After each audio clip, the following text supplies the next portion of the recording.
I'm back.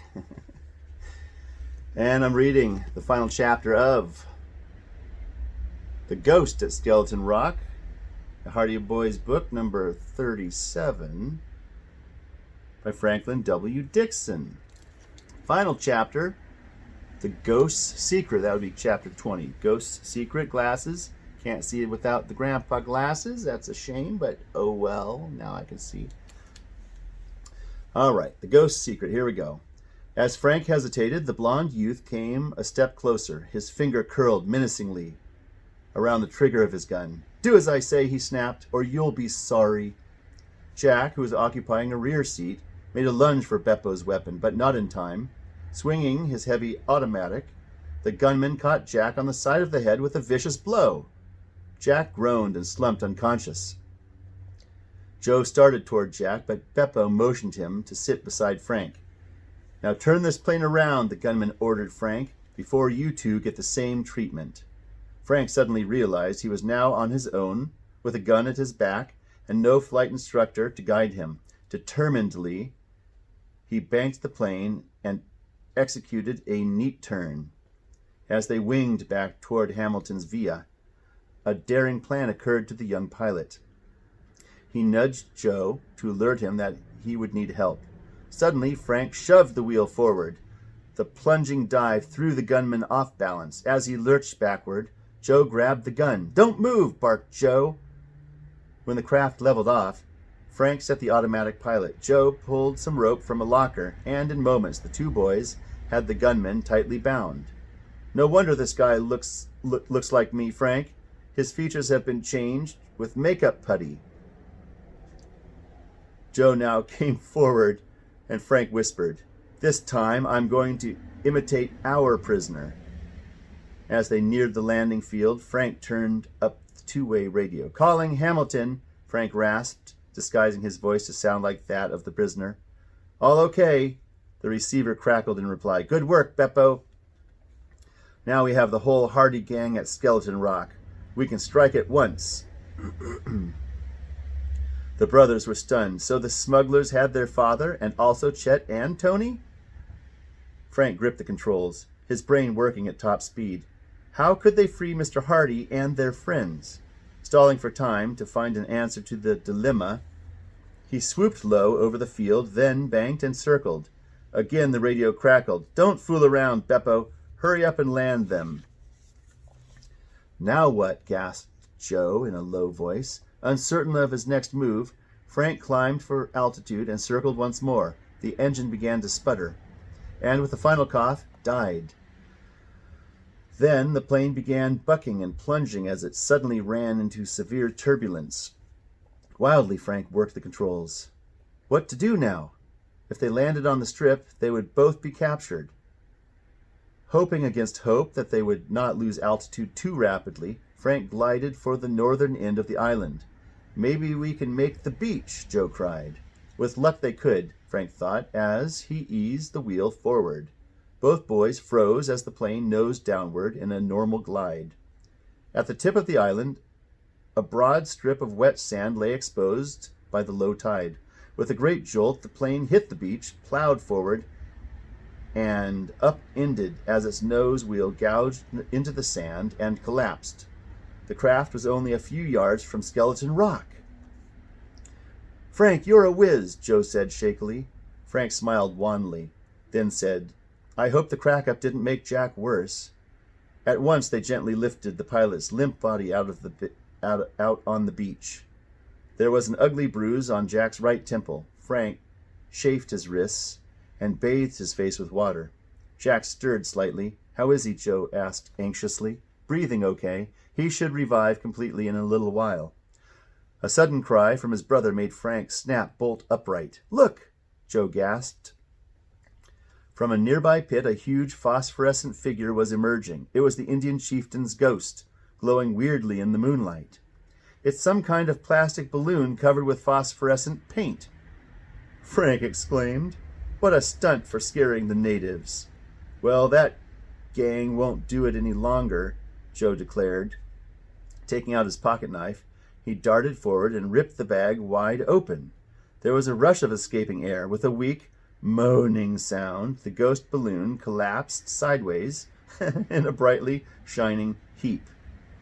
As Frank watched it sink beside the pit, he cried out excitedly, "Joe, there's a trapdoor in that pit. I'll bet there's something else down there besides the balloon and gas machine." "Loot, you mean?" "Perhaps." Together, the boys raised the door. A flight of stone steps led downward into the coral rock. Frank flicked on his pocket flashlight, and the boys descended cautiously. At the foot of the stairway, the passage opened into an underground room. 3 familiar voices cried out, "Frank! Joe!"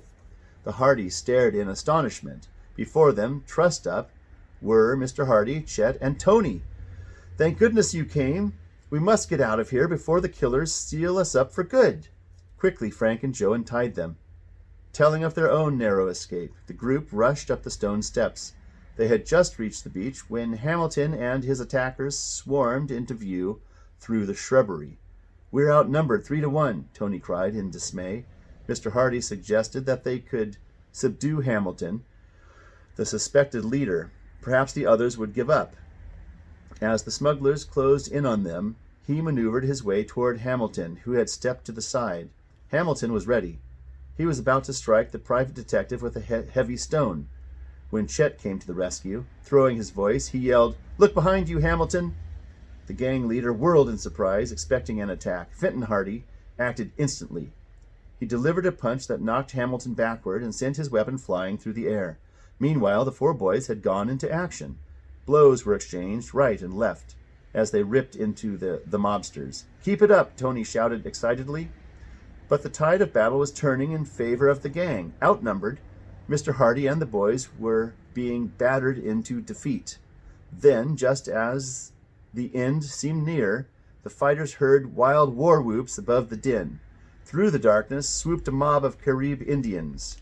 Fernando was with them. "Fernando, help us! The Hardys!"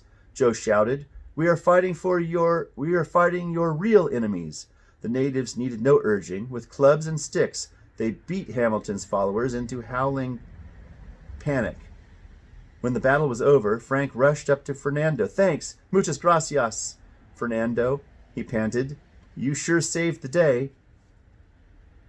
Among the captives, the boys spotted Abdul and Hugo and pointed them out to their father. Then they plied Mr. Hardy with questions as to what had happened to him in Tropical. The detective smiled. "Now the story can be told.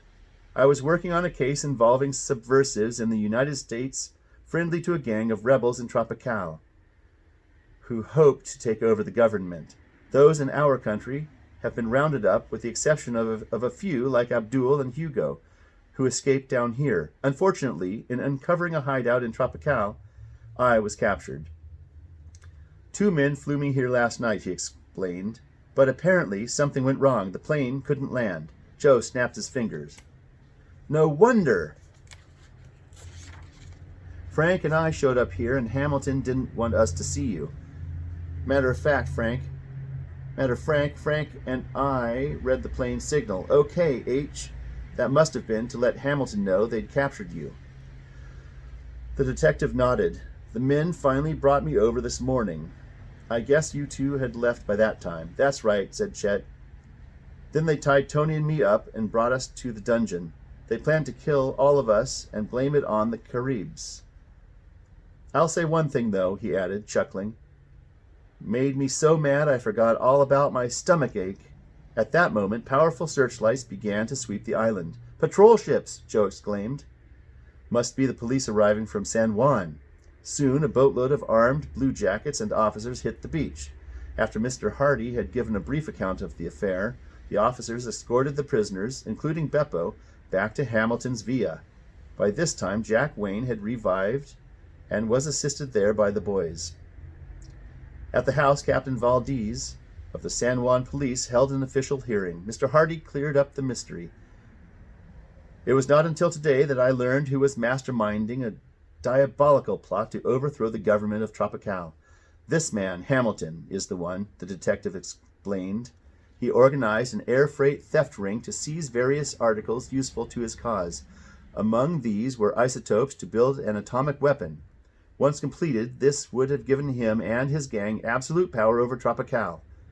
On the side, the men smuggled diamonds in dolls' or dummies' heads to help finance their crazy venture. It wasn't so crazy, snarled the handcuffed Hamilton. We might have pulled it off if that important Hugo dummy hadn't been sent to the very town where the Hardys live. Those nosy detectives and their pals upset our plans. Tony and me?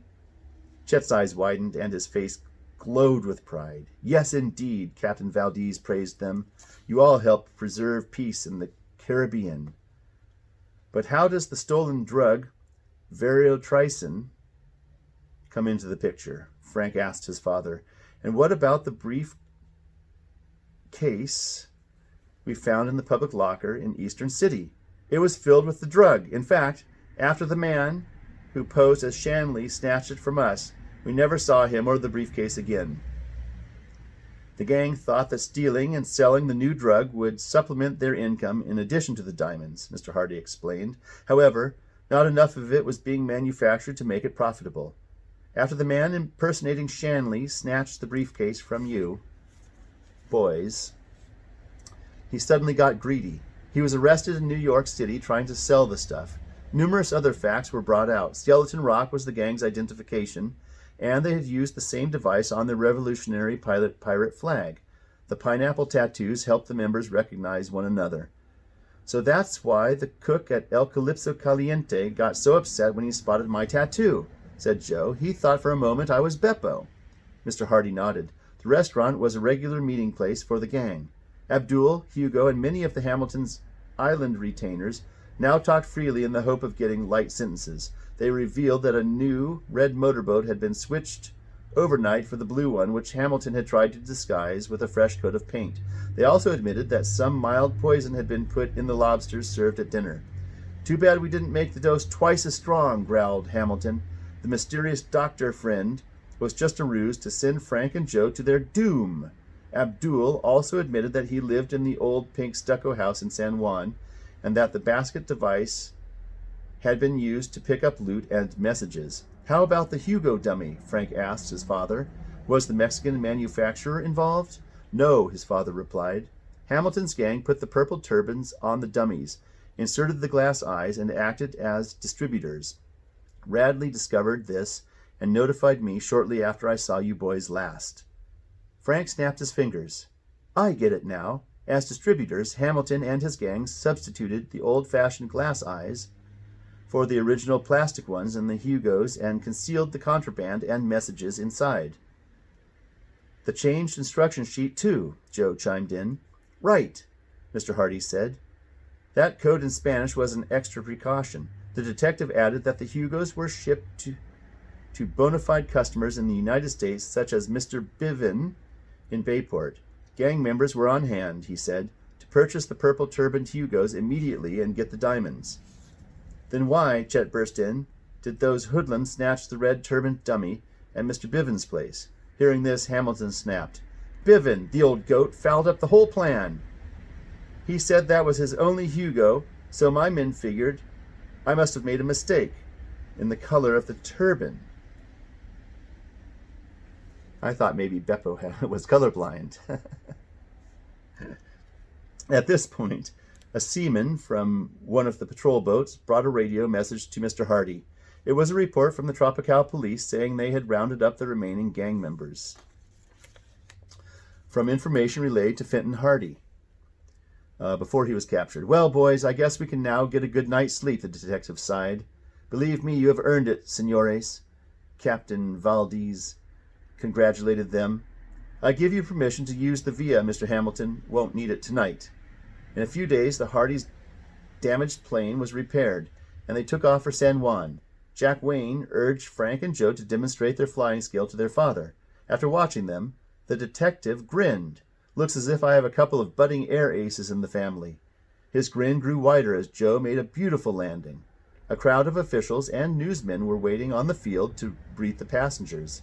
An envoy of the Tropical government stepped forward and pinned a medal on the private investigator. In token of your distinguished efforts for the cause of peace and justice, he beamed. Thank you, Mr. Hardy said, smiling, but these boys here deserve it more than I do. We know the part your sons played, said an airline official. As a reward, my company is presenting them with this DME, distance measuring equipment unit for the Hardys' private plane. And for their friend Tony, said the Tropical official, we have a special boat trip in Caribbean waters. With a broad smile, Tony accepted, unaware of the next exciting role he would play in helping the Hardy Boys solve the mystery at Devil's Paw. One more gift was presented and unwrapped, a whole family of ventriloquist dummies for Chet. Without diamonds, however, the official said, laughing. Excitedly, Chet seized one of the dummies and put on an impromptu act. Who cares about diamonds? The largest one squawked, when do we eat? Well, I hope you enjoyed this Hardy Boys mystery. I really enjoyed it. I don't know. I had a good time. Thank you for joining me. Click the subscribe button, and I'll see you in the next reading. I'm going to have to get a new shirt and tie, though.